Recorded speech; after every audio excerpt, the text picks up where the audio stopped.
of even when we volunteer, when we go to Isha and we volunteer, when I had volunteered for Shambhavi, we were given a mantra that while doing the activities that you are engaged in, please keep chanting this in the background. We were actually given this because Sadhguru says if you don't do this, you will start getting into unnecessary conflicts with people because somebody agrees with your idea, somebody does not, and all of this will happen. Keep this chant running in the background. So that helps to keep your action not karma but turn into karma yoga. Uh, what did you do to rearrange your mind? See, the whole practice of karma yoga, to turn karma into karma yoga, to turn our action into a yagna karma, is about transformation of the mind.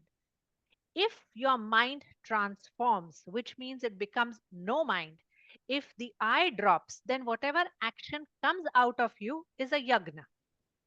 So, what did we do in that moment when there was too much attachment to something, either aversion or craving?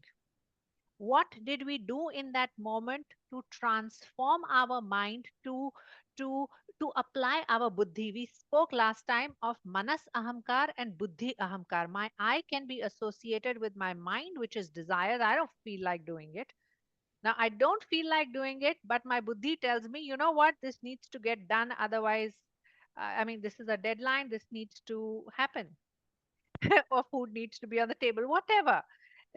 Whatever is your action. So, to apply buddhi then, and then with your buddhi, how will you reorganize your mind? See, it's all about reorganizing your mind. Everything in Bhagavad Gita is about l- collecting. There are 700 shlokas, okay? You can have 700 lenses to look at life. And each lens, the purpose of each lens is to reorganize your vision. It's like जब हम आई test के लिए जाते हैं ना, that vision every time, with this I see better, with this I don't see better. So right now I am, if I'm feeling very entangled in a situation, then obviously whatever is coming out of me is not karma yoga, is not a yagna karma. Whatever is coming out of me is karma, which is going to go back and sit in my sanchita, waiting for my next life to happen. And if I'm lucky, then this lifetime to exhaust itself. I'm not moving towards liberation, I'm moving towards entanglement. How can we use buddhi ahamkar to then reset and reorganize our mind to relook at a situation? Please remember, the whole thing for a spiritual seeker is about drishti. It's about vision, building the right vision.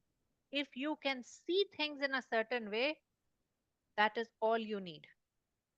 The difference between people is just that we all see things differently. There are people who will say, I believe in God, I don't believe in God.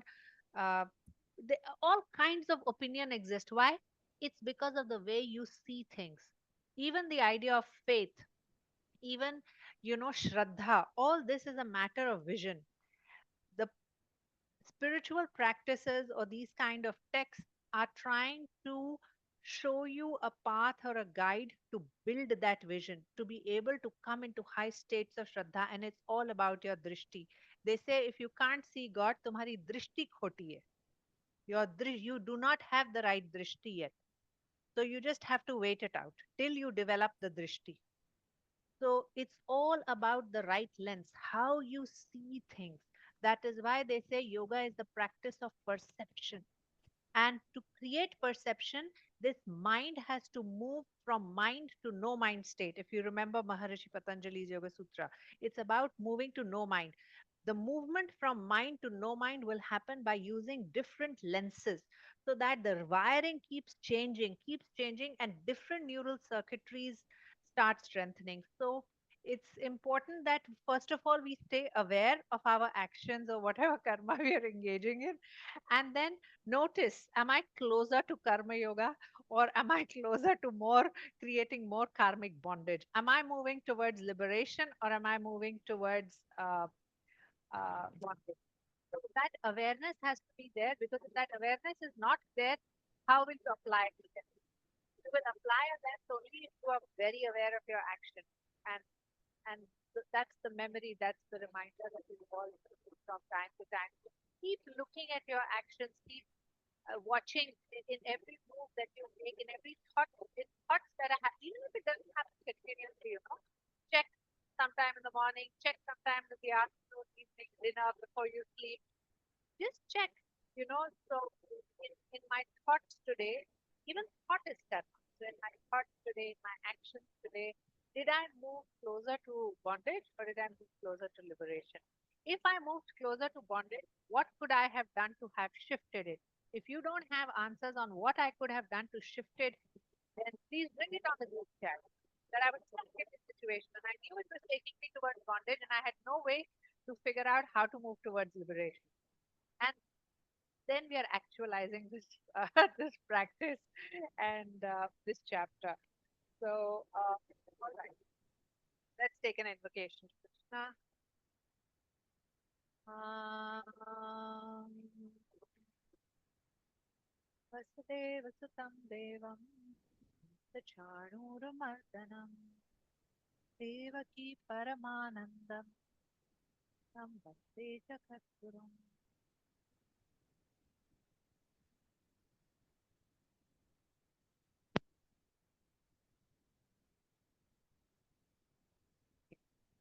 Let's go into screen share.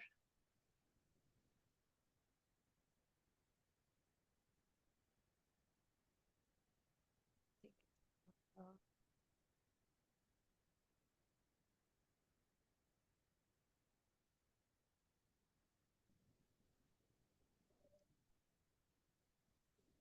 All right. Are you seeing the full screen view? Are you in the appropriate view? Okay, that's Yeah. good.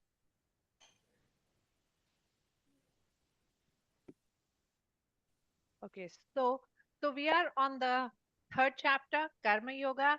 Krishna had spoken to Arjun about Sankhya, which is the ultimate, where you are simply told and from a state of smriti and memory and from remembrance, you can just come into enlightenment. He started with the highest because Arjun was speaking like a Brahmin, like he was in a Gurukul talking to his guru.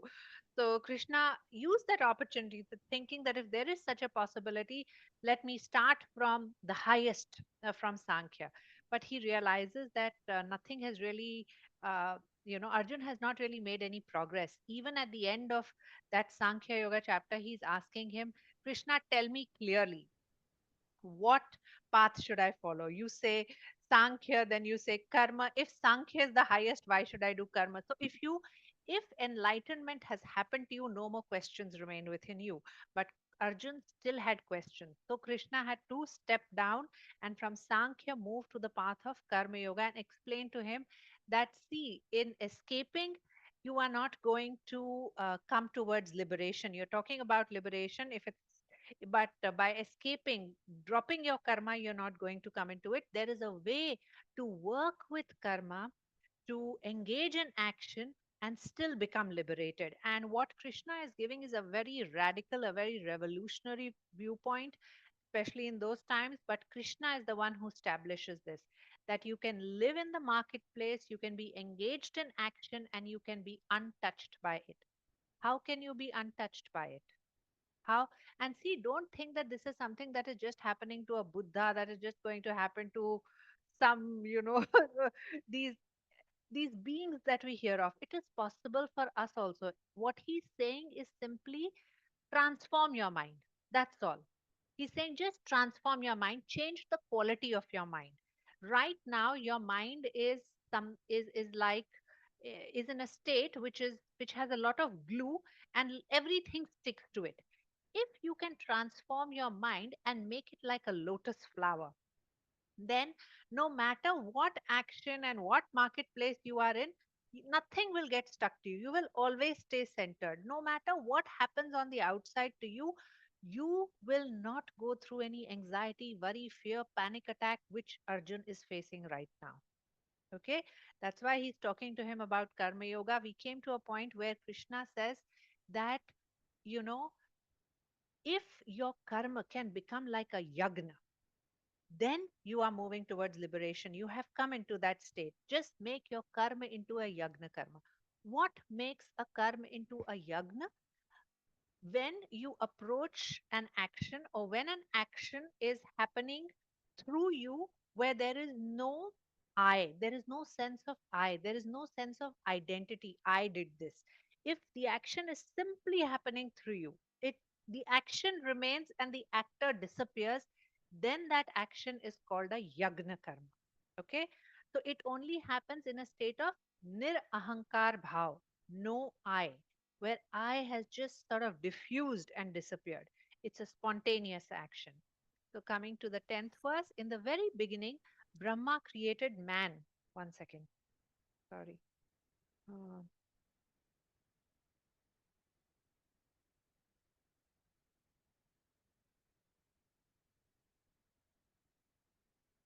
I have to just get my notes.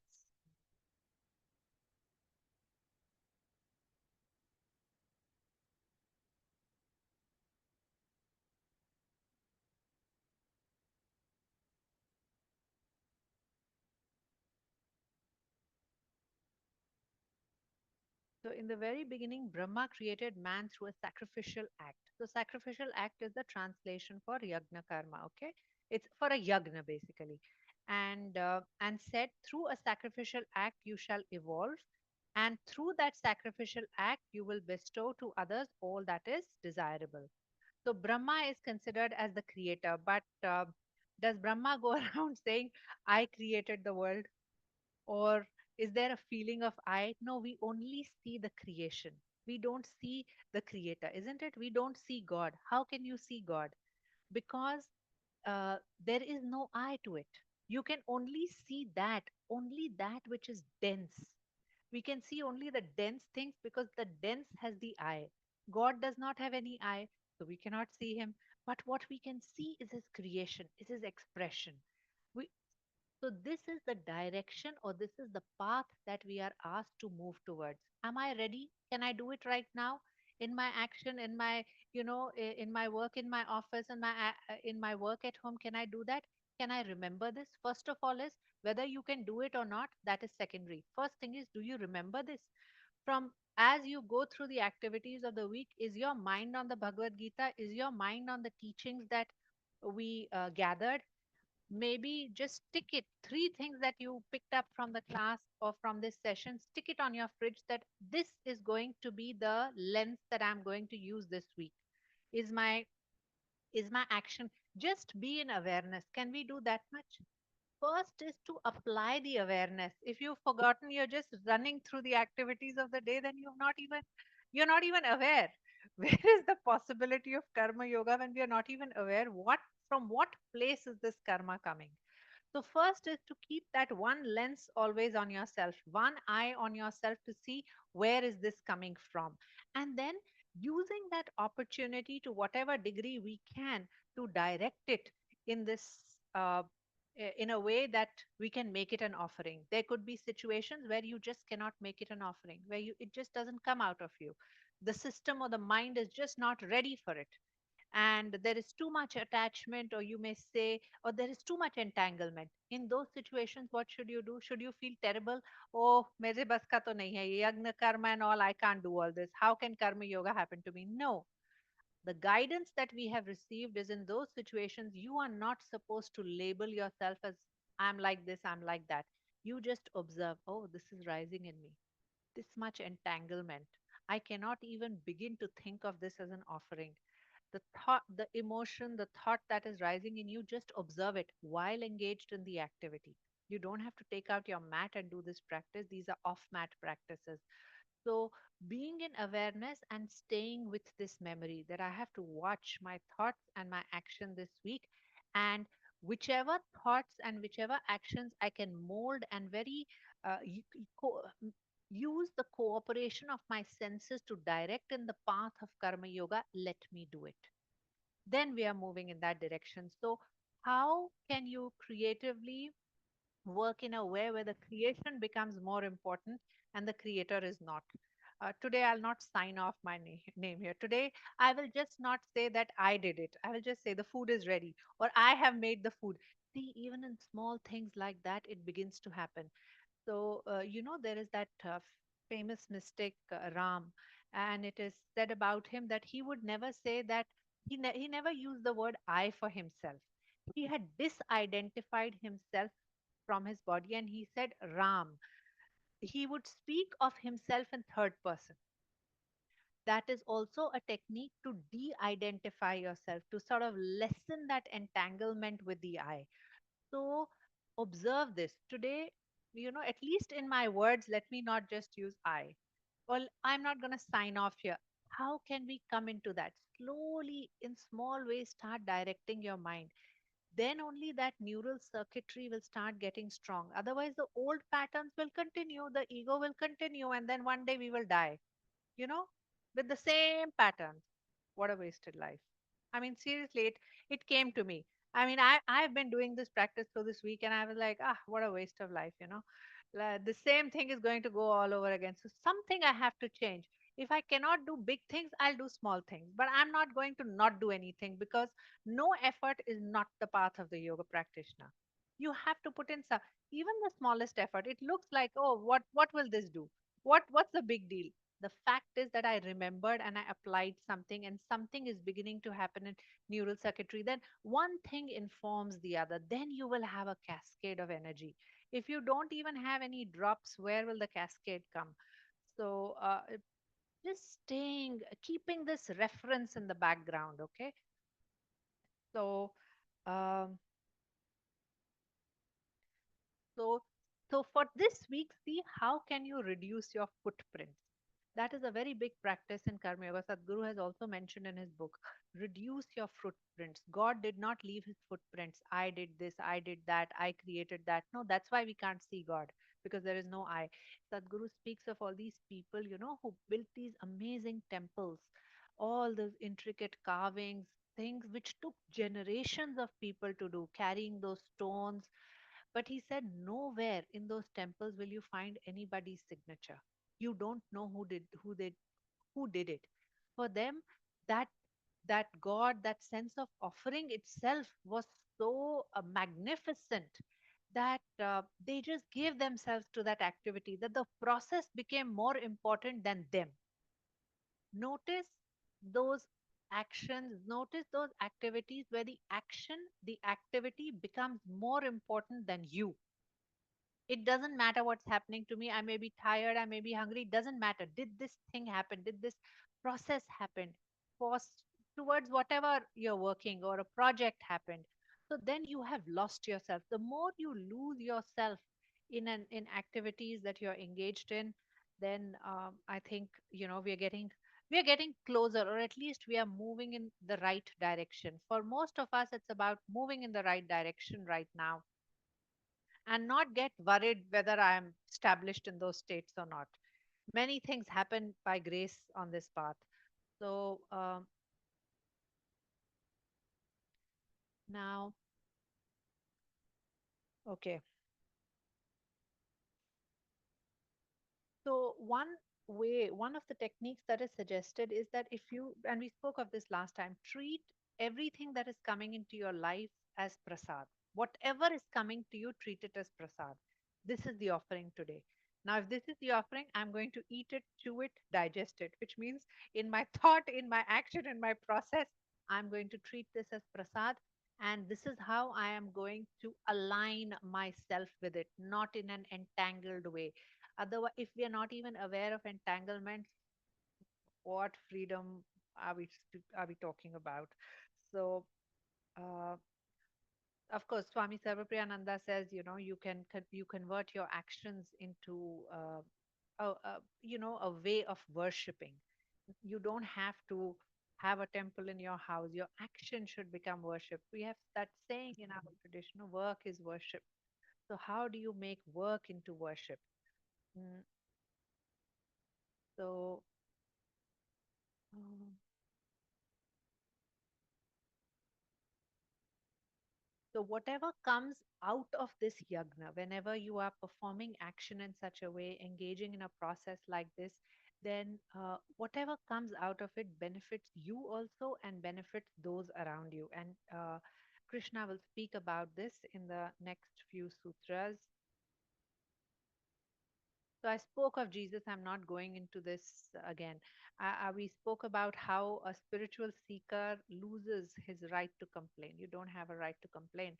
And it happened to Jesus when he was nailed and he said, "Why me?" And then suddenly he remembered and he said, "Please forgive them, for they know not what to do." And in that moment, he turned from Jesus to Christ. He became Christ in that moment. Okay. So this is this awareness is necessary. See, even Jesus needed that awareness in that moment. He was also getting entangled when those nails were being dug into his body. He also got entangled, but suddenly there's an awareness that flashed. Oh, I complained to God.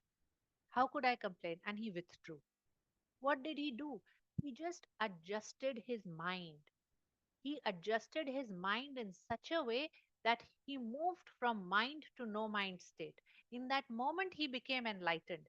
So, first of all, keep that memory. That is why these texts are helpful. The purpose of studying these texts is not to gather knowledge, but to keep this as a reflecting mirror of our own life. You know, all my actions, whatever I'm doing, should be reflected back, corroborate with this information to then see how I can move in such a way that takes me towards freedom and liberation. Okay, so 3.11, Yagna karma will benefit the deities, and the deities will benefit you. If you understand that this kind of action is beneficial to both, you attain the greatest prosperity. So, see, one traditional form of yagna is that, when there are different. So, okay, let me start from here. Vedanta has a first part of Vedanta which is called Purva Mimamsa. Karma Kand is there. That is why maybe they call this karma.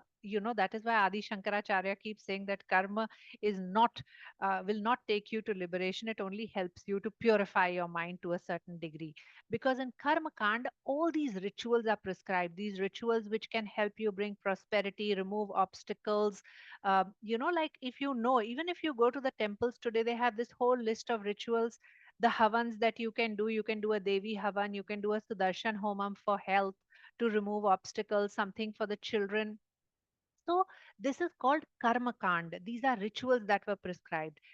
When Adi Shankaracharya wrote his commentary on the Bhagavad Gita, it was a time when, you know, the people were steeped in ignorance and they were not really moving towards liberation or enlightenment, getting caught up in these rituals. Also, the Brahmins of that time, they thought this was their prerogative and they tried to. There was a little exploitation and all that happening in the society. My personal take, my this is my personal take. I think it is for this reason that Adi Shankaracharya keeps, mentions that karma yoga only purifies. Karma does not take you into enlightenment. This is Adi Shankaracharya's standpoint, but Krishna does not say this. Krishna says through karma also, through nishkam karma also, you can become enlightened. This is also a path, but in Adi Shankaracharya's commentary, he does not say. He says it is only a preparatory step. uh, and I think it is for this reason, because karma, maybe in those times, was getting associated more with these rituals. So yes, these rituals have values, these rituals do exist, but what is the purpose of this ritual? Then what should I do? Should I just keep going doing these havans and that's it? No.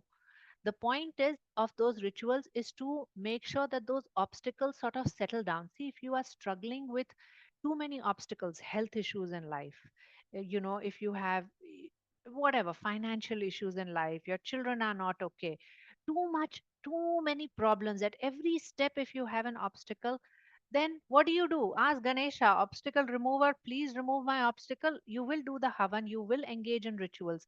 The purpose of these rituals and how we are explained as yoga practitioners and how Sadhguru tells us is to make sure that life becomes a little bit smooth for you. And the purpose of that is not so that you will go and aggrandize more wealth, power, status, all of that. No. Once your life becomes a little bit smooth, and he himself offers these rituals, he offers it so that your life will become a little bit smooth, and now you will move towards dhyana linga. Now you will move towards dhyan. You will use this time for your sadhana, not for aggrandizement. And he's very very clear particular about that, like just as we are on this, like the Devi temple which was created at Isha Yoga Center. This is recording, right? You can see the recording, no? Yeah. So the Devi temple which was created, Sadhguru says, for 2 years within myself, I struggled to put this Devi temple together, because in the Devi temple there are many rituals that can be offered during Navratri, etc. You can offer something for your well-being, and it is maintained in a very strict and disciplined manner by the priestesses. The people who uh, help with these rituals, they themselves have intense practices that they must go through. If they don't follow these practices, they cannot offer the rituals for you. Their sadhana is very intense. They have to do that sadhana. Okay. So the person who is doing that kind of yagna or ritual, the quality of that person also matters. I shared that in the group chat if you saw. So he said, so for 2 years he did that, and then he established it. He said people need it because people are struggling so much. But then he says the point is that once this gets settled, once you experience a little bit of comfort, convenience established in your life, now you move towards dhyan. Don't say, I don't have time for meditation. Because ultimately, dhyan is very important. Even for a karma yogi, dhyan is important. Okay. So, uh, so yagna karma will benefit the deities and the deities will benefit you. So, a little bit of thing on the deities. So, deities here refers to extraordinary souls who are waiting for wombs.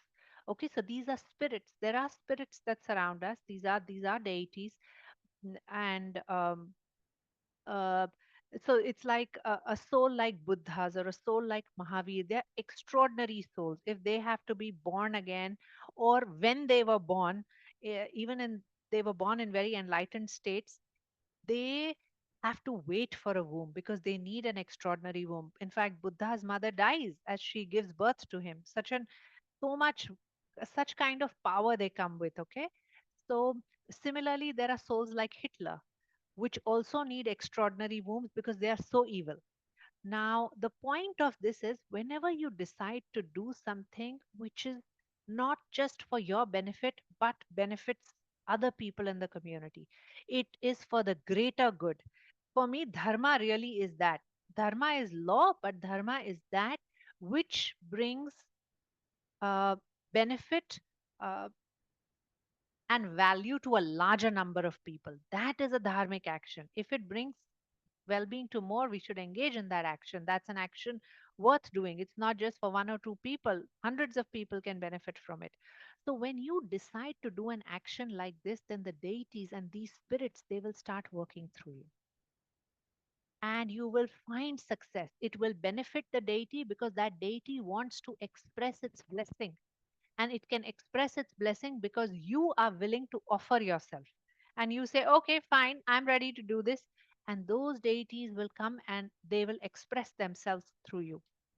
When you are doing an evil action, then also these evil spirits will come and support you. So evil things don't just happen like this. So Osho gives this example. He says, when you're really, really angry, you can pick up a really heavy stone and throw it at somebody when you're really angry. But when you're very calm and settled, it may be harder for you to do because then you don't have the support of those evil spirits, of those kind of souls. So we must remember that this whole cosmos is like interconnected, not just that which we see, but that which we are not capable of seeing. And if you can just imagine one of those, those images of the cosmos they show with nodes and connections, like if you can uh, just go back and visualize the diagram of uh, a 3D diagram with those nodes and connections. Like that, we are all connected. We are all nodes, and there are these connections that are flowing through it. And we are all moving across these nodes. It's literally like a navigation that is happening through connections between the nodes. We are all moving on this in this cosmos. Sometimes you will land at this node, and at this node this particular deity is connected and this particular opportunity is connected. Arjun has landed at that node. Through his movement, he has landed at that node. Now he thinks that he is doing the action, and it is an action which he should not do. And Krishna is telling him, whether you do it or not, this action is meant to happen. At this node, it is going to happen. You have been given an opportunity because you're passing from here. If you don't take it, somebody else will pass from here and they will get it. You take this opportunity. We are all like this. We are simply traveling. Consider yourself as hollow and empty.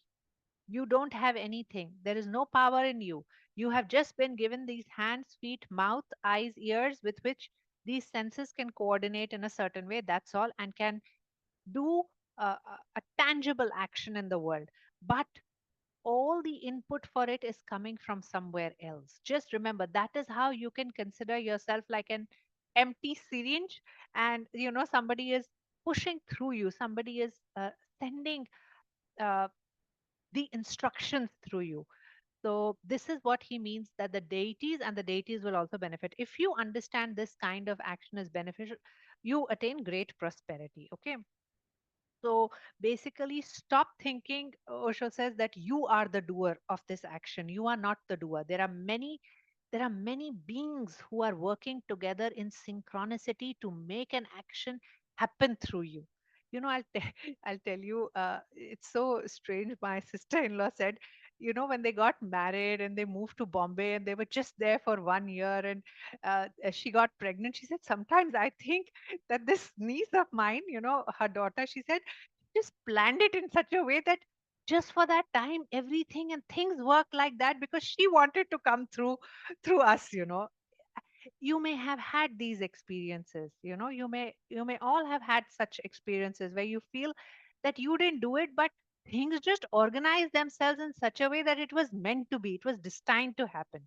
I'm sure you've had, if you reflect back. So don't think that you are the doer of your virtuous actions. You remember that there are deities who are working through you. You simply, अच्छा उन्होंने बोला, हाथ ऐसे कर दो, यहाँ पे जाकर ये बोल दो, ये मैसेज दे दो. See, many times, um, um, see, something like Osho. Okay, how did Osho come to me? I didn't know of Osho. I didn't know anything about his commentaries on Bhagavad Gita. My father follows Kripalaji, used to follow Kripalaji Maharaj, who is Swami Mukundananda's guru. So, Kripalaji Maharaj had said, and they are all, he's the one who founded the Prem Mandir in Vrindavan. They're all into, Radhe Radhe and the Bhakti movement. So, he had said that Osho's commentary on the Bhagavad Gita uh, is the ultimate. And my father, through him, this information came to me. And I only downloaded all of those commentaries to give it to my dad. This was many years ago, and I downloaded it, I gave it to him. After that, I forgot about it. I was not interested in Gita. I was not interested in listening to all that. But this is how he came into my life. And then one fine day, this happened in Hong Kong. I was walking on a street, Raddi Market Street. Okay, old books were being given away. I was on that Vanchai Street, and I saw on this table there were books lying there, and there was one book. The title of that book caught my attention. It said Yoga, the Science of the Soul, by Osho. Now, I had only heard Osho's name from my dad, so I thought, okay, some credibility to this guy, let me pick it up. I picked that book, and it was a small summary in that book of Ashtanga Yoga. What is Yama, Niyama, Asana? And I had already studied this with my teachers, but when I read Osho, when I read that Ashtanga commentary by him, I was like, oh my God, what else does he have to say about this? And I began my research. And that's how, it took me so long. He was so difficult to find. I must have been blocked somewhere. But see, it's not like my father planned something to say to me, but through him, the deities worked and an information came to me. Today, my life changed because of that. How I understand yoga, how I have understood Bhagavad Gita, without him, I nothing could have happened to me. Truly, all commentaries put together on one side, Osho ek taraf. That is the weight that he carries. That is the brilliance of his work. It would have never happened. So I can't say that my father decided, or and my father also never said that I gave you Osho. Nothing. It was just a passing that just happened through these nodes. This is how deities work. They are working through us to send messages to people. I'm sure you have experienced it. Your message might have helped somebody so much, but you didn't even know you were giving a message, isn't it? You did not have all this plan, but somebody's life changed because of that. How do you know? We are all being used. So there is no such thing as I did. No, you were just there on that point, on that cross section. It's literally like a traffic junction. You were there, somebody else was connected, and the information passed through you, or the action or thought passed through you to the other person. This is how deities, it benefits the deities and it benefits you also. It benefits the deities because that work needs to be bought. It is, uh, do you get what I mean? Am I making sense? Okay. Now, so we don't see all this. Why don't we see all these deities? Where are these gods sitting? Where are these spirits?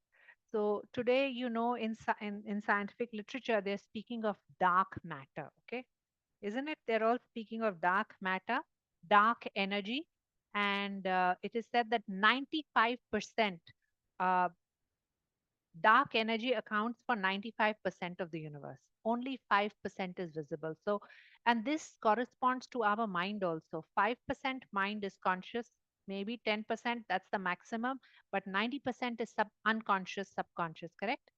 Similarly, dark energy is 95%, and only 5% is that which is lit and luminous, which we can see with our eyes. Look at this dark energy. Look at the word that has been used for it, dark. How is Krishna? The dark one. Who is Kali? The dark one. Who is Shiva? The dark one. Isn't it? So, our culture had a way of expressing science in a story and dialectical form. And therefore, Shiva and Krishna, who are actually, if you see, they're components of science. They're literally components of science, but in their expression, it is with stories that it has been described, because in our culture it was an oral culture and stories stay. Mind likes stories, and that is how it can be uh, passed on from generation to generation. Okay, so we spoke about this namaha and swaha. All right, then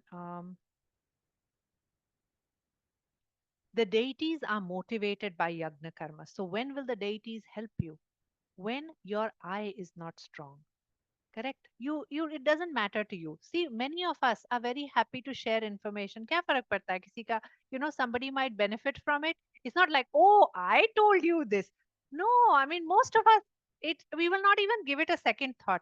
So don't think that yagna karma is not happening through you. It is happening. In many moments, it may have happened.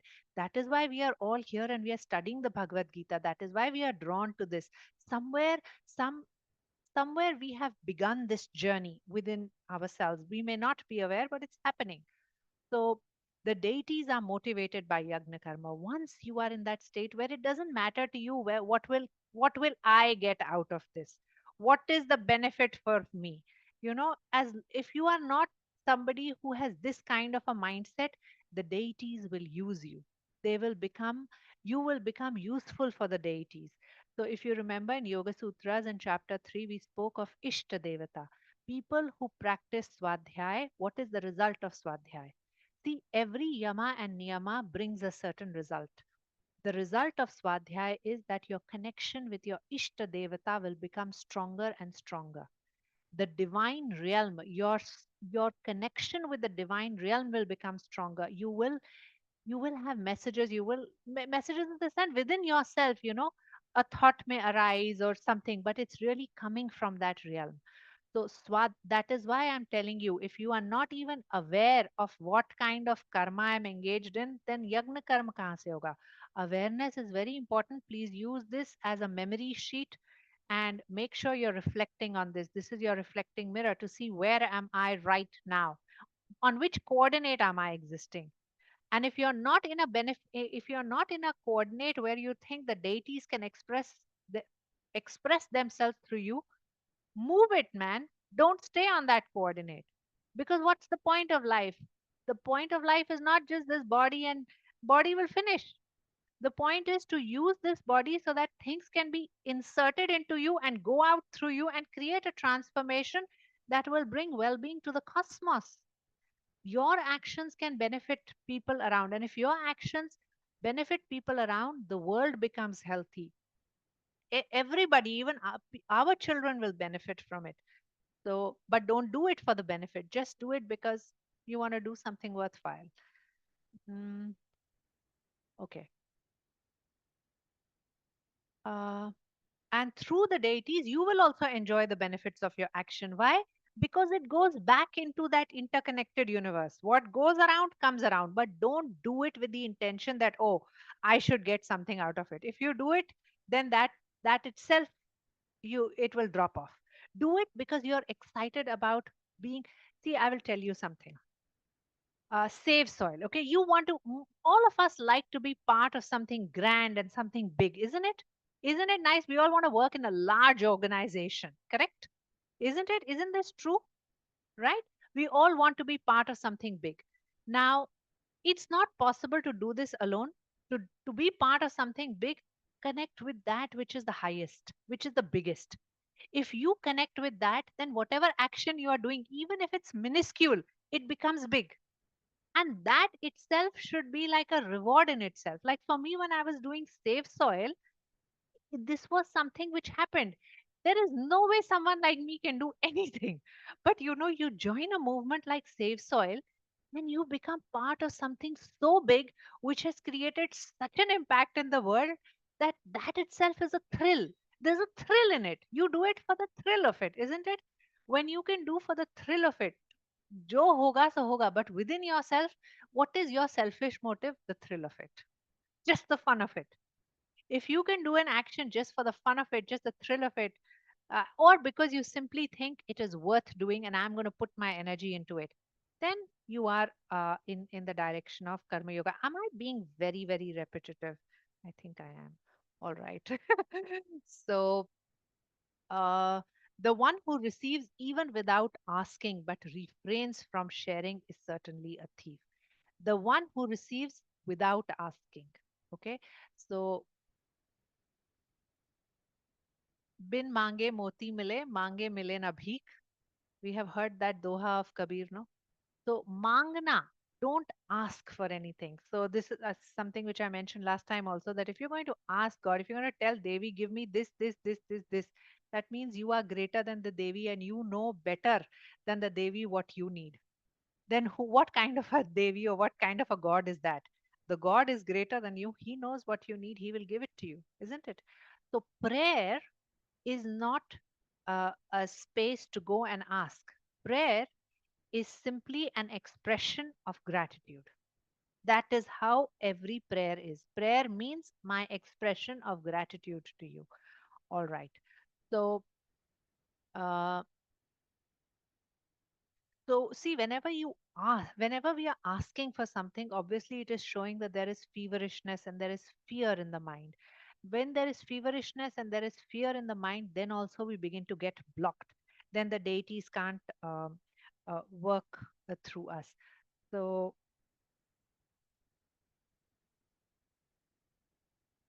and there is a mention in Paramhans Yogananda's commentary on this where he says that Jesus also says, first you seek the kingdom of God and everything else will be given to you. What does that mean? First you seek the kingdom of God. It is that dissolve your eye, make your eye less and less, leave less footprints. If you are connected with the divine, then he will take care of everything. You don't even need to ask him. He knows better than you what you need. That is why you've heard Sadhguru say so many times, no, that I bless you that that which you have not even imagined happens to you. For me, even to become a yoga teacher, never in my life I imagined it. Even after I had done my teacher training, I was planning to go back to my original work. Never in my wildest dreams did I imagine. But what it has done for me, what it has given, I never asked God make me a yoga teacher. No. But see what where it has been so many years, 2010, and yeah. So life does things. God knows more than you. Don't worry. You just keep engaging in action as okay, I'm ready. It's like you're just a wire, and through you, things are happening. And be ready. Keep your wire ready, clean, well kept, so that messages can flow, things can flow through you.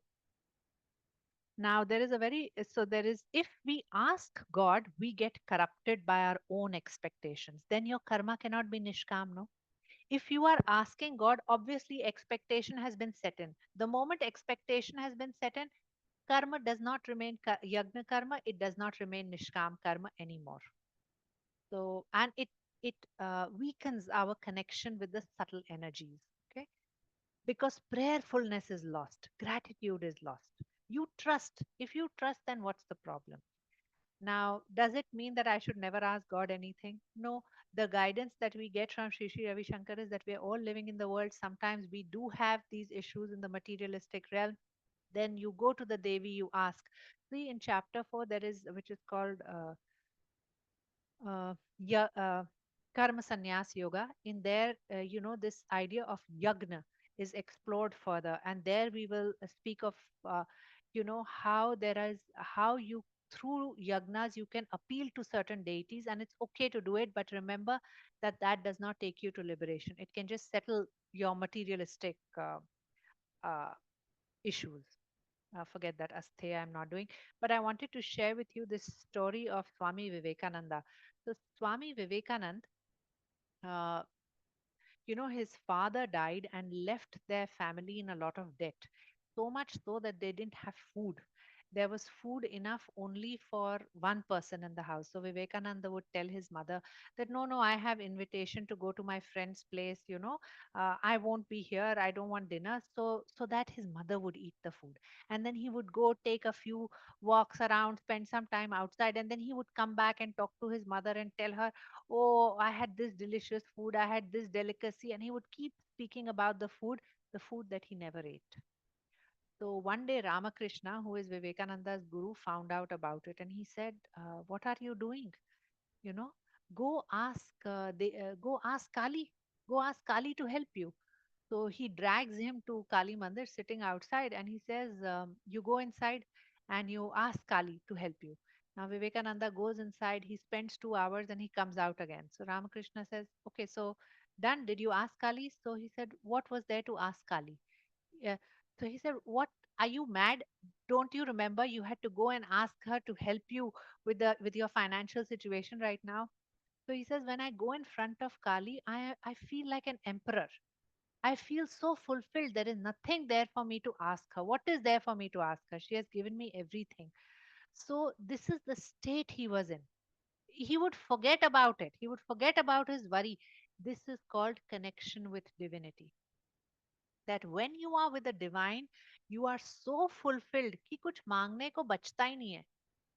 With that ki, they say in Vrindavan, ki when God asks you, what do you want? You don't ask God, give me this, give me this, give me that. Then God will say, Krishna will say, okay, you want 2 houses, I'll give you 2 houses. You want a beautiful wife, I'll give you a beautiful wife.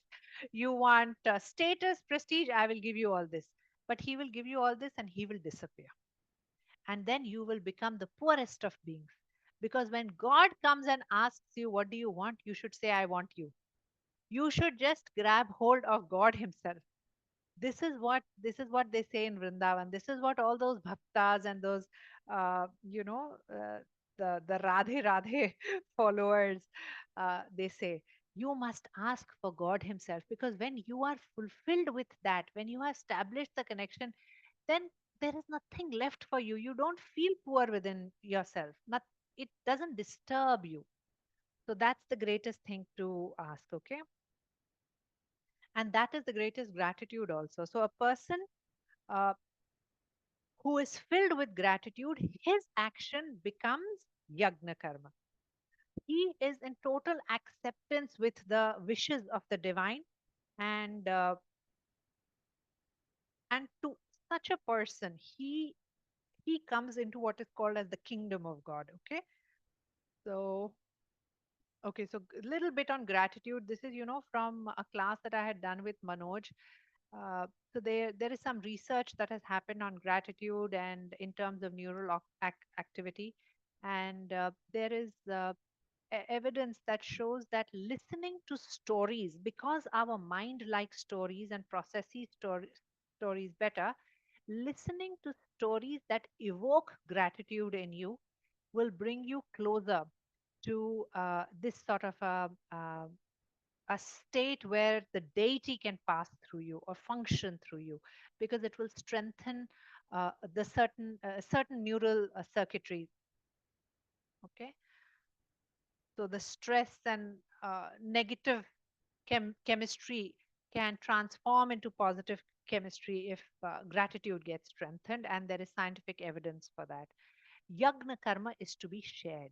So remember in the previous shloka, he says, now the one who receives even without asking but refrains from sharing is certainly a thief. What does it mean, refrains from sharing? So, yagna karma. Now, two kinds of yagna karma. One is the actual physical yagna that is done, okay, the havan or the homam that we do. And then, whenever a havan or homam is done, to whatever extent possible, we must include others also in that homam because it benefits everybody who participates and attends that. But the yagna karma that is spoken of by Krishna in this is in terms of action. He's not telling Arjun, go and start lighting a fire, sit around that Havan Kund and start doing Havan. He's not telling Arjun to do that, okay?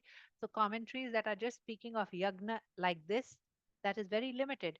He is telling Arjun that you stay here on the battlefield, you fight, and your action of shooting those arrows should become yagna karma. It should become a yagna. So, what does it mean to share my yagna?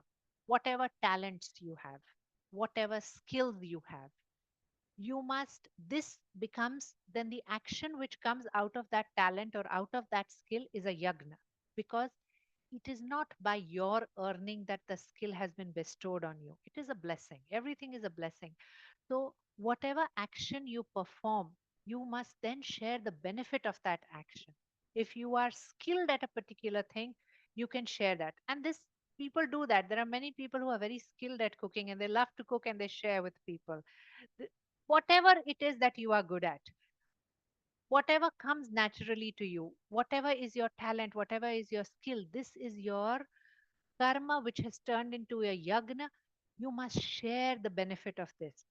And he says, Osho explains that it is only when you share the benefits and the, not the benefits, it is only when you share the results of these actions, when you, even sharing yoga. So at one point, when I was like learning yoga and I was so excited, I was like, my goodness, this is, whatever be your question, the answer is yoga.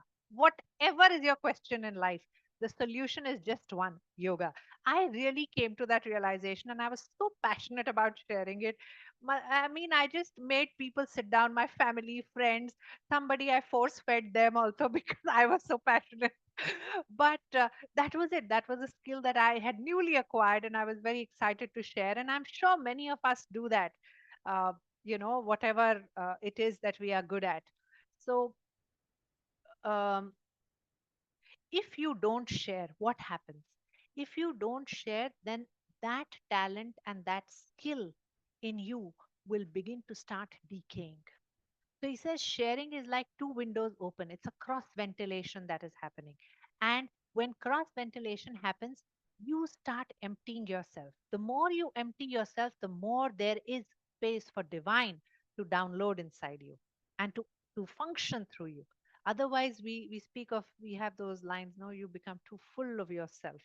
So important to share. Don't be, eh, don't be. So there is one very beautiful example that Osho gives. He says, this is a shloka from the Gita, but you see the manifestation of this shloka in Muhammad's life.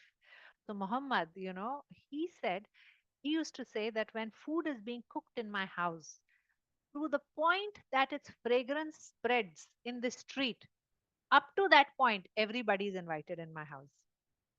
So this is the idea of sharing, that whatever I have, I am open, I'm willing to share up to the point that people are invited. It is open. You can just come in any time like that. So so yes, the more we share, bliss should be shared. Only then it expands. Uh, uh, you know, if you're miserable, you can't share, isn't it? When you're miserable, you want to be alone. When Buddha became miserable, he was so miserable, he left the world. You know, he went into sannyas. He wanted to spend his time solo, alone. But when he found enlightenment, when he found bliss, he came back to the world to share it. So that's how it is. Misery will keep you alone, but for bliss to grow, it has to be shared. Celebration and sharing is what keeps the bliss growing. And many of you may feel that in satsangs, at least those of you who are into certain level of sadhana, we need these groups.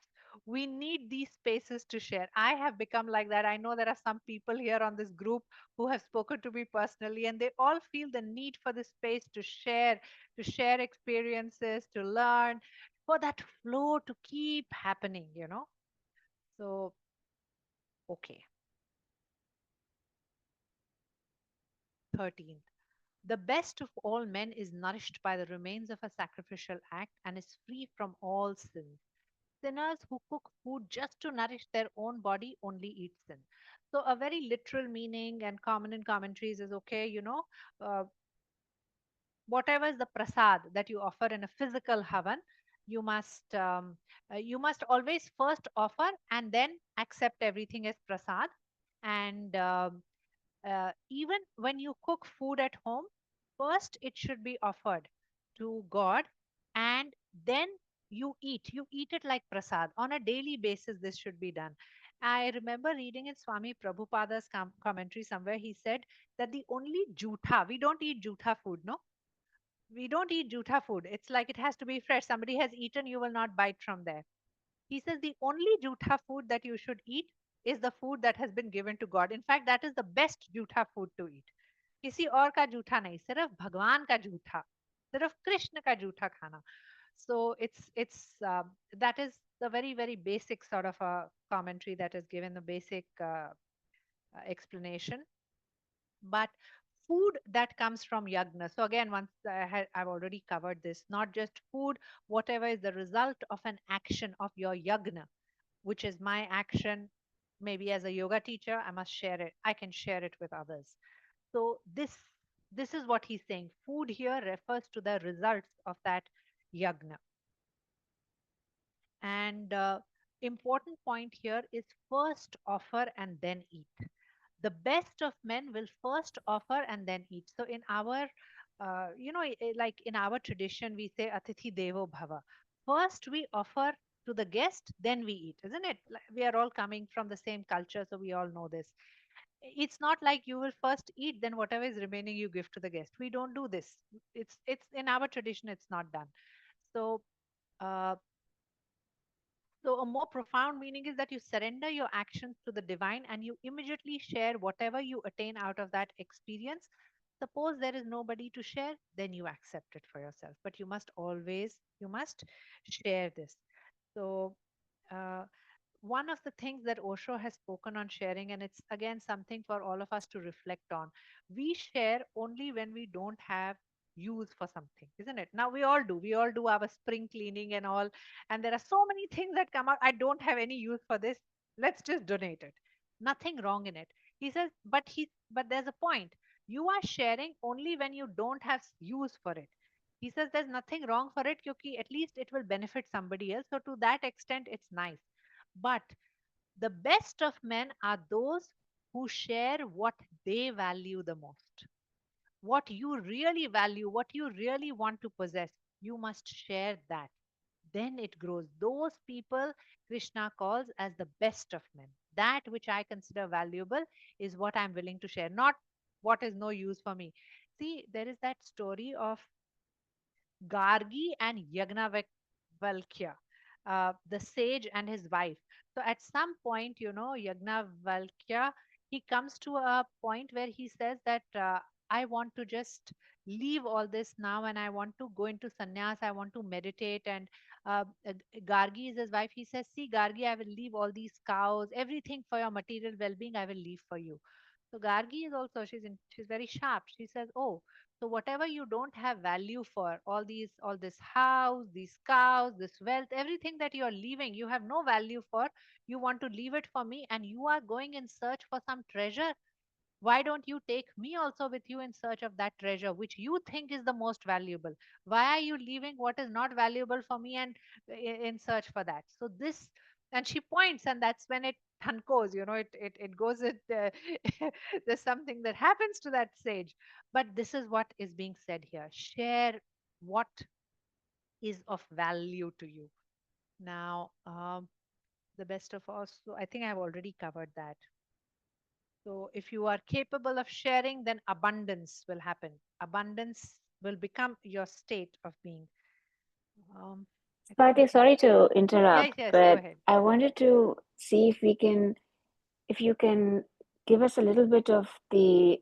So I remember in the first class you had told us that the last four chapters are very much on trust, and the Gita, the last four chapters, if I remember correctly.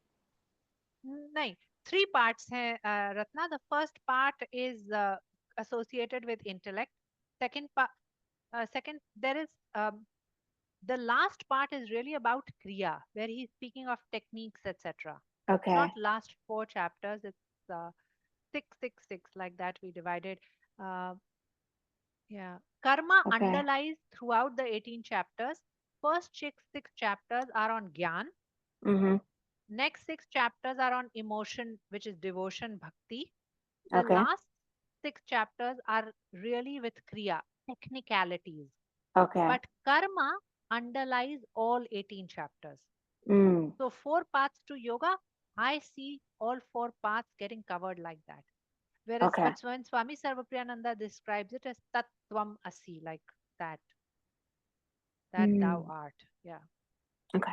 yeah. I'll But hold my what was your thoughts. question? No, I think it looks to me like I was drawing a connection to the point of all of this coming from an underlying, like you've spoken about Shraddha and Bharosa, right? So um, to be able to see good in everything and to be making that effort all the time to be able to, because ultimately Mahabharat is a conflict, and it's a conflict with people you know and you love because they are your cousins, they are your people you have lived with and you believe in. It's like a civil war where you're fighting your brothers, and there's no end, there's nothing good Mm, coming out of it. There is going mm, to be bloodshed. And these are the situations I mean, when I think of Patanjali Sutras, it's like me, myself, my awareness, my consciousness, and how I react to it. Mahabharat makes it all very messy because now I am mm, mm, making, war with people. And so I was under the impression, and maybe I need to, with time it'll make sense to me more. I was under the impression that all of this is coming from the place of trust and Shraddha, in the sense that it's not just what I believe to be right, but and I think it probably is because you've spoken of Swadharma, and um, the way what I'm going with here is that there will always be people who will perceive what I'm doing as incorrect. Like correct, maybe, you know, and correct, and I still have to keep going and putting correct. that obstacle is actually these things that are my holding back my reaction and anger and belief system, because this is what I believe to be my swadharma and continuing with it. But I was trying to think, maybe I remembered it to be wrong. I thought the end point was trust and faith, but looks like Kriya Yoga is No, but that's that. See, uh, Bhagavad Gita gives every possible path. So it's not that the path or the answer is coming in the end. The answer is okay. there in chapter 2. Okay, In fact, I chapter see. 2 is the complete of it. Chapter 2 is all of the Gita in some sense. And chapter 3 to 18 expound on aspects that Krishna has touched upon, expand Mm, in a very detailed way. So don't think that Gita is a progression where the answer okay. is in the end. The answer is right here and right now in Okay, this. good to So, know. Understood. and yeah, and just to tie your points, karma yoga is impossible without bhakti. If you don't have shraddha, karma yoga is not possible because you Yeah, need the connection with the divinity. Only then ahamkar yeah. will drop and diffuse. Only then action turns into karma yoga and Mm-hmm. turns into a yagna karma. So, bina Yeah. bhakti, karma yoga is not possible. It will not Agree. happen by intellectual reasoning Mm-hmm. or ethical debates. It will not happen like that. It will happen uh, through your connectivity with the divine. Okay, does Okay. that, Yeah. you're Yeah. clear Yeah. on that? Yes. Okay, Yes. okay, all right. We were here. All right, let's move on. I think this is done. This is important. All beings are born out of food. Does that make sense to you? Do you agree? All beings are born out of food. All food is produced by the rain. Rain originates out of yagna, and yagna arises out of action. Okay, we'll take this. All beings are born out of food. First statement, Krishna is making a very, very important statement. He is saying there is no such thing as matter, everything is consciousness. Banana goes inside the body and it becomes flesh, it becomes consciousness, isn't it? Food carries prana, it goes inside the body, it creates more life inside you, isn't? It's one life giving up its life to become part of your life and enhance your life, correct? So what we call as matter, अरे ये तो ऐसे ही है, matter है. No, this is also life. We are all connected like that. So here in this shloka, they're really speaking of all these connections. And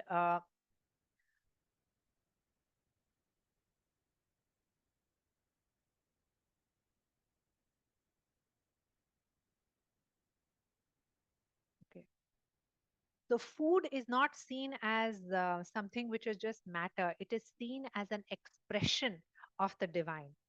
So we call the earth, Mother Earth. We will call Father is the sky is seen as the Father. So the modern thought is that everything is matter, but the ancient thought was nothing is matter. Everything is consciousness. Even a rock is connected to you in some way. Even that has prana. So Sri Sri Ravi Shankar says a rock has one level of prana. He gives units of prana. How many units of prana are there in a rock? How many units of prana are there in plants, animals? So rock is has got only one unit of prana, and Krishna has 16 units of prana. I don't know why they use 16, but that's it. He has actually given the units for each aspect. Now, when when people feel very connected with nature, okay, and uh, then some sort of transformation can happen. There is a possibility for it. You have to become one with nature. Now, this whole science of ecology is being expressed through this shloka. All food is produced by the rain. How can you say that? There is food because there is rain, right? Now, no rain, there will be no food. Uh, but rain originates out of yagna. You say this to a scientist, he'll say, "No, what are you talking? Rain comes because of clouds. It does not come out of yagna." And they would say it's all nonsense. They'll say clouds are coming from the ocean and so on and so forth. But the point is that there is a relationship that exists between man, between clouds, between man and rain. And the rain that is being said here, which creates nourishment for us. Only when rain falls, food happens. So nourishment happens when rain falls. When so we are also nourished by the blessings of the divine. That is the rain that is being referred to here. And this relationship has to be honored. Even in the ecological system, see, there's an ecosystem. If this ecosystem is not well maintained, if this ecosystem goes out of balance and we think we can conquer nature, let's destroy, let's so much, felling of trees is happening. We want to have more buildings, more industries, and then uh, there is so much. If you're watching any of this National Geographic, etc., there are species of animals which have disappeared, and there is disturbance in our ecological balance. How does rain come? Rain comes because the trees invite rain, isn't it? If you remove trees from land, how will rain happen? Rain happens as a result of the invitation by the trees for clouds to happen, for rains to happen. So, this is the cycle, this is the connection. We are all connected to nature. So, Krishna says that there is a relationship between man and rain. Rain is falling to fulfill our desires, our expectations, our hunger and thirst. And he says that rain falls after listening to our prayers. Now, this whole system should be seen as one large family, the entire ecosystem, whatever exists in nature. Osho gives a very nice story. He says, in Tibet, and this is a true story, in the Tibetan community, once there were, the population of mosquitoes grew a lot, because of which people were suffering from malaria. So the scientists and these people came and they said, we are going to spray DDT and that will take care of malaria. So the elders of that community, the Lama and so on, said, don't do all this. We have lived with all this for so long. It will settle by itself. But they said, no, we can help you right away. So they sprayed DDT and all the mosquitoes disappeared. But as a result of that, the the rat population in that community increased. So, because the rat population increased, now they were dealing not with malaria, they were dealing with plague. They said, oh, see what you have done.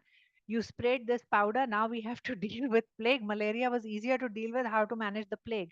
So, they said, no, we have another chemical that can take care of the rats. So, the Lama, the seniors in the community, the elders, they said, no, we don't want this. We have lived with all this earlier. We are just going to go get some cats from the neighboring village and bring them here, and that will take care of the rat population. So, this is the intelligence which is there, which is built in the system, where we all need to coexist and live in harmony. If that harmony is disturbed, uh, we will not get the prasad of yagna, so to say. The divine, our connection with divinity will get disturbed. It is not just, it is not a mental connection, it is a connection that is happening through the ecosystem. Osho has even spoken of this. He says, the spacecrafts that are now, so many spacecrafts have gone. He says, uh, 200 miles above the Earth's atmosphere, there are now holes that are getting created, because of which rays which are damaging are now coming into the Earth. So, all in the name of development, in the name of science and technology, we are disturbing this ecosystem. And uh, if that happens, if our connection with nature gets disturbed, our connection with divinity will get disturbed. So he speaks of, see, if matter also has consciousness, human beings obviously have consciousness, everything has a certain vibration. So Osho has given this example. He says, there were certain plants. There was an experiment done on the same plant. The seeds were put, and one pot, they had it surrounded by classical music, Beethoven and Mozart, and the other pot they put pop music. The pot which had this classical music in its environment, that one sprouted well and grew well, the other one withered away. So he says, even plants, everything is emanating some vibration and is sensitive to it. We as human beings are also emanating certain vibrations. So, what kind of vibrations are we then sending in this interconnected cosmos? Okay, remember, your vibration is impacting everything else in this world, the trees, your family, the community, the world at large.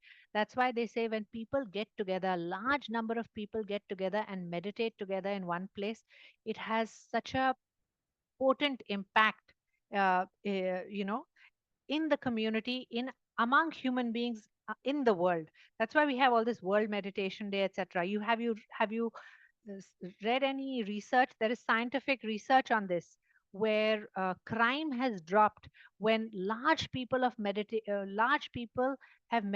together in a certain place. Yes, crime has dropped. There were certain studies that have been done on it. You can look up Maharishi Mahesh Yogi's works. Even Sri Sri Ravi Shankar has spoken about it. You can just Google and look that up. So, uh, rain originates out of yagna, and yagna arises out of action. So, yagna, so our karma, our action, if we can feel this connection with the divine and feel this connection with nature. Be one with nature, be one, be connected with the divine, and then act. Then also, whatever comes out of that action is a yagna. That karma is a yagna. Save soil was the biggest yagna karma. It was something like this, which is totally in line with this shloka. You know, I had participated also in a rally for rivers. So this was many years ago when it was launched in India.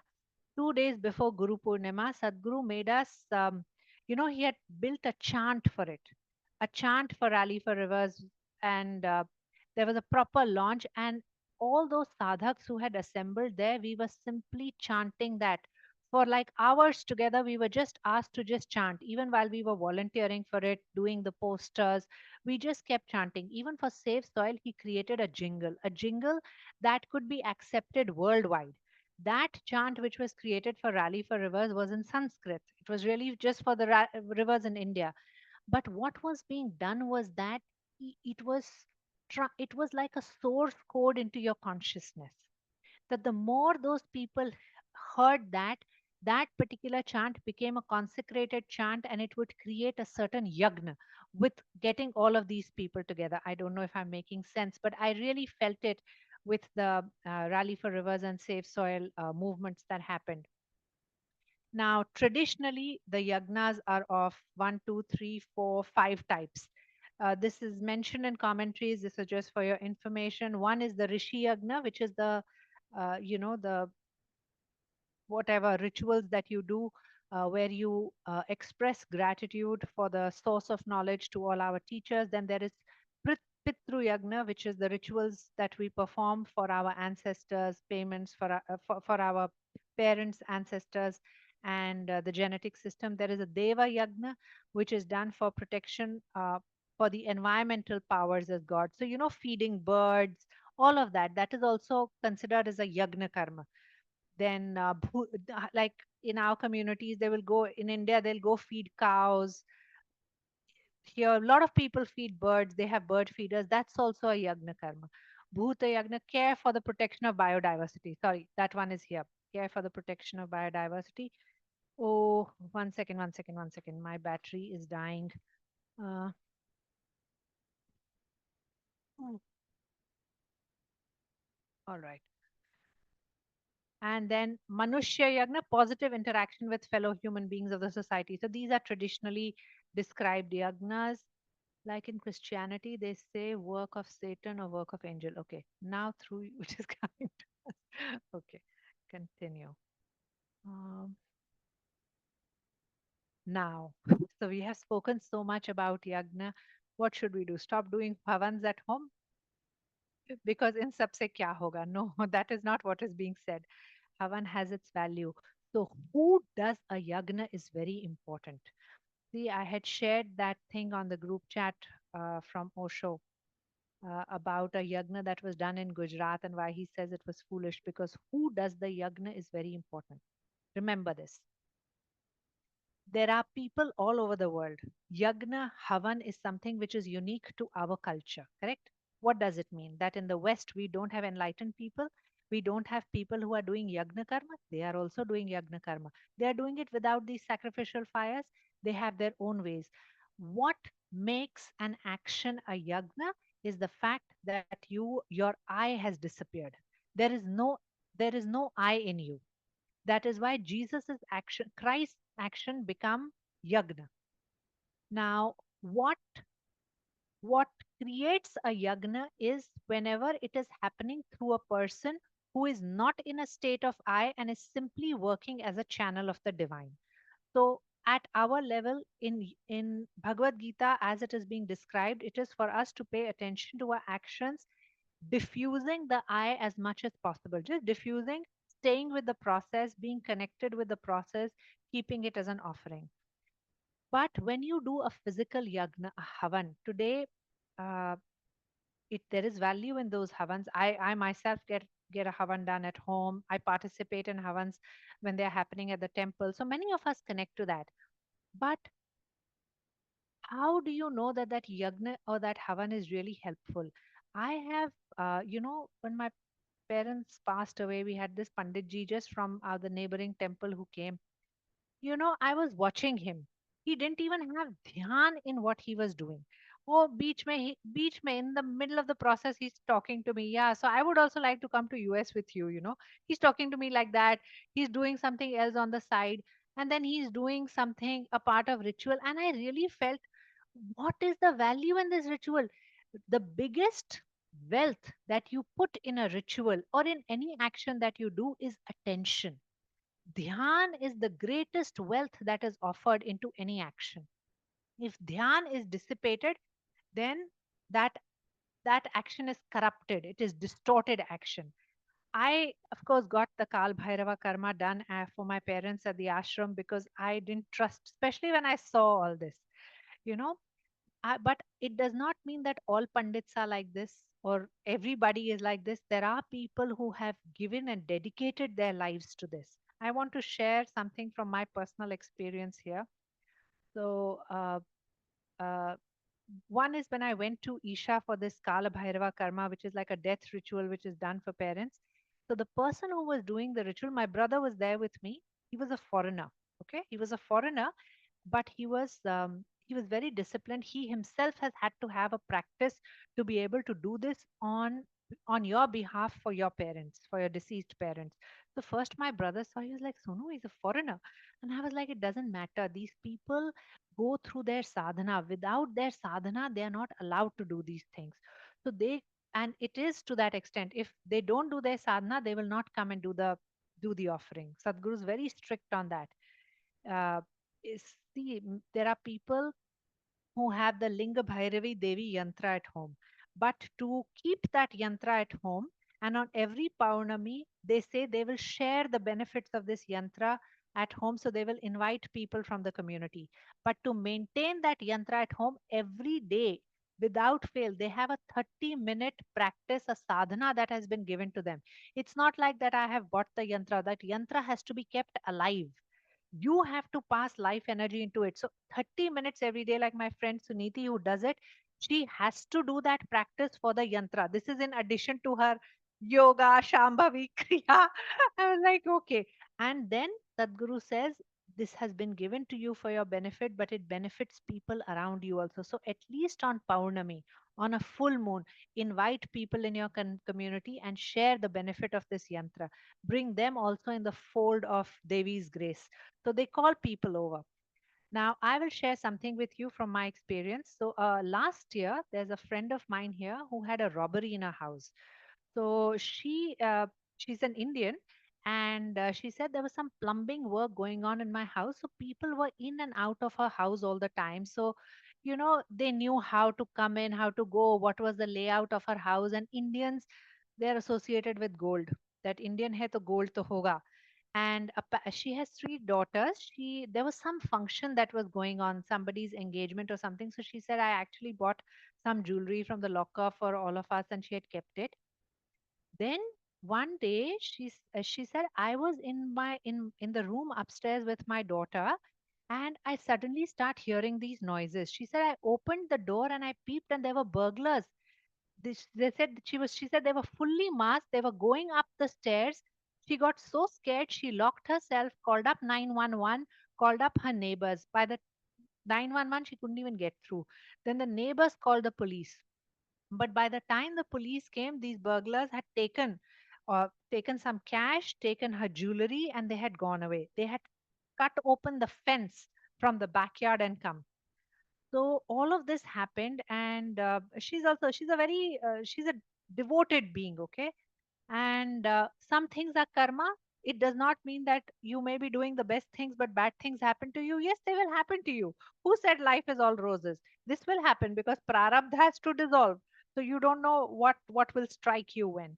But because of this, she said next day she decided to have the Sudarshan Homam in her place. She wanted to have a havan for as a Shanti Puja, as you know, cleansing the energies.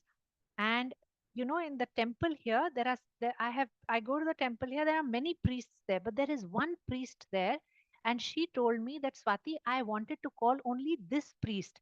वो guru priest हैं उनका, बोलती है there is something about his energy, we really feel it, he's been here for very long.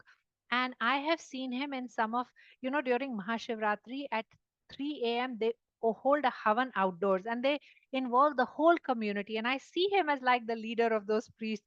And this man goes into a trance, he will dance and sing when it's Ram Navami or whatever. There's such joy in the celebration of God.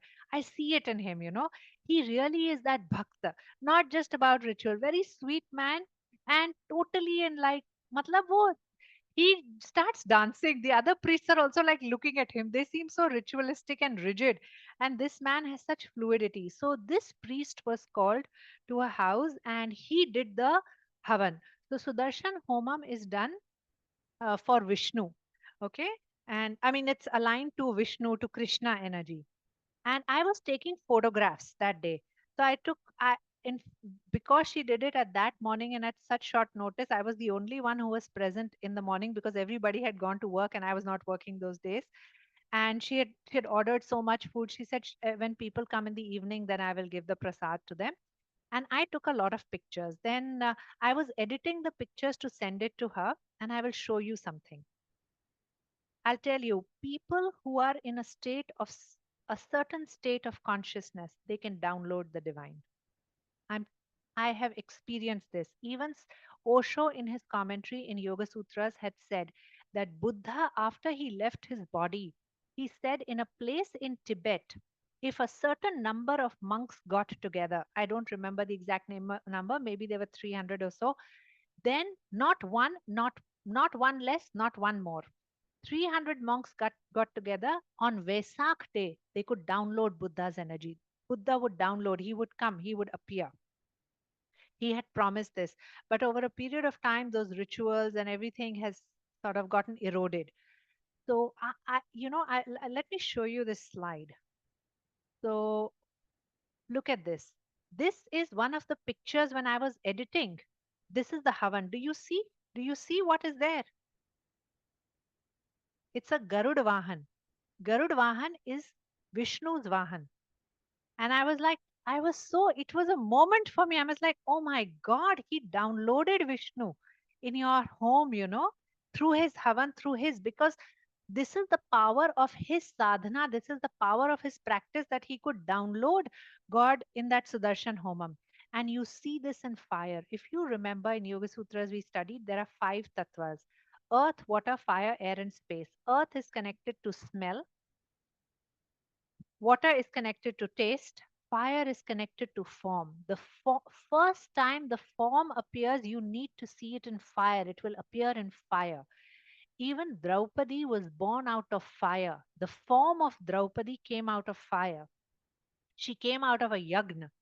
So, this is something which I have seen in my own experience, and I was like, I know that such people exist. So, when you do a Havan, when you are connecting with people who can do something on your behalf, check what is their level of practice. Look at what is their own sadhana, how deeply, what is their dedication to their sadhana. When I did the Havan in my house in New Jersey, the Panditji who we called, he has been in that temple. His family lives in Karnataka, but he's dedicated his life there.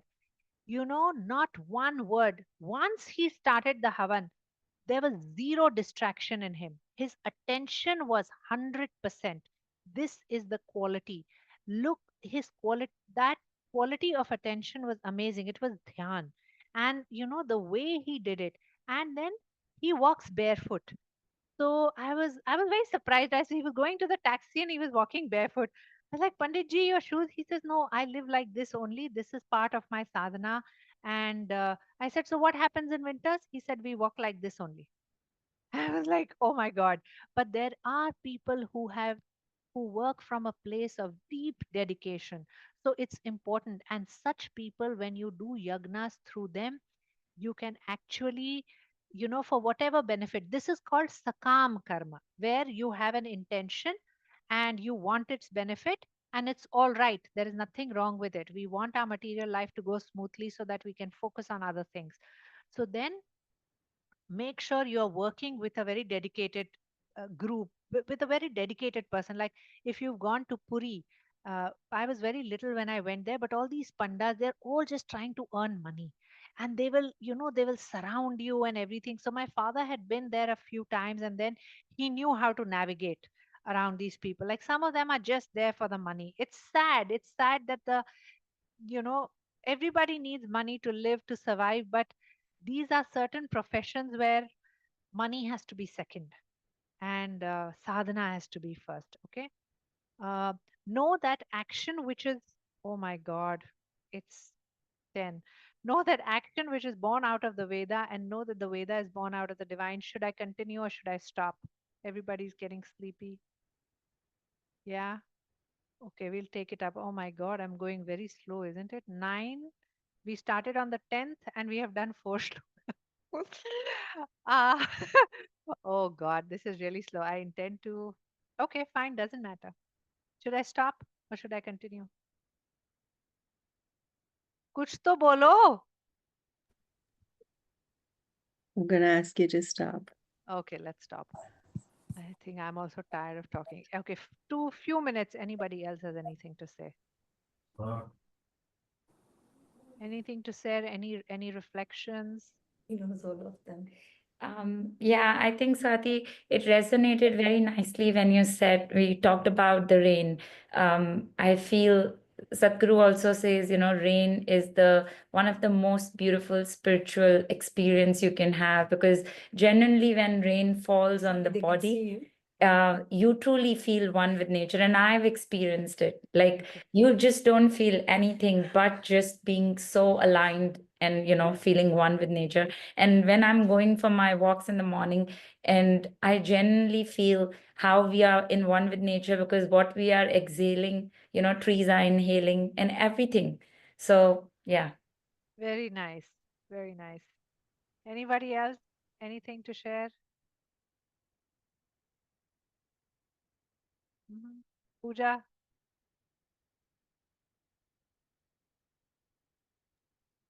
Nothing more than I think what's said. I know we're going slow, but I'm enjoying it. Yeah, it's Well, it's slow. It's okay. But I can't. Some otherwise, I don't know. I did plan it to be slow. Sometimes some things come spontaneously. I hadn't planned to say, so then it becomes long. But it's okay. We'll manage. There is time. Anything else? No? Gayatri? Anu? How's practice?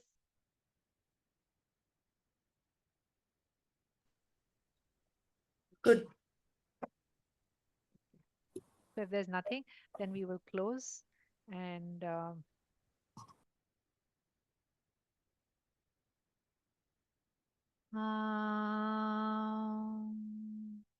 Purnamada Purnamidam Purnat Purnamudachyate Purnasya Purnamadaya Purnameva Vashishyate. Om Shanti Shanti Shanti. Om Shri Krishna Arpanamastu. Namaste. Thank you very much. 10:05. Okay. I had planned to do 10 shlokas today. I thought it was like, okay, this is what I'm doing it. It's so fast. But when I begin to talk, it takes time. Okay. Thank you very much. Thank you. Good night. Good night, Tejal. You're sitting in Austin. Yes. It's a Okay, kids' nice. spring break, so I've come with the girls. Very nice. Have a good time. Thank you. Thank you. Thank you. Bye-bye. Bye. Enjoy your sitting. Thank you. How are you, Harishma? Hey Swati, I'm good. How are you? Tell Raire everything. Great, You're great. going It's very slow, amazing. na? No. I just kept quiet because I didn't know what the others will want. I too wanted to not stop for But you you to are go in on. morning, na? सबके लिए रात हो गई है, कल working day Yeah, है. that's why I kept quiet. Yeah, And for so you especially, like, what's your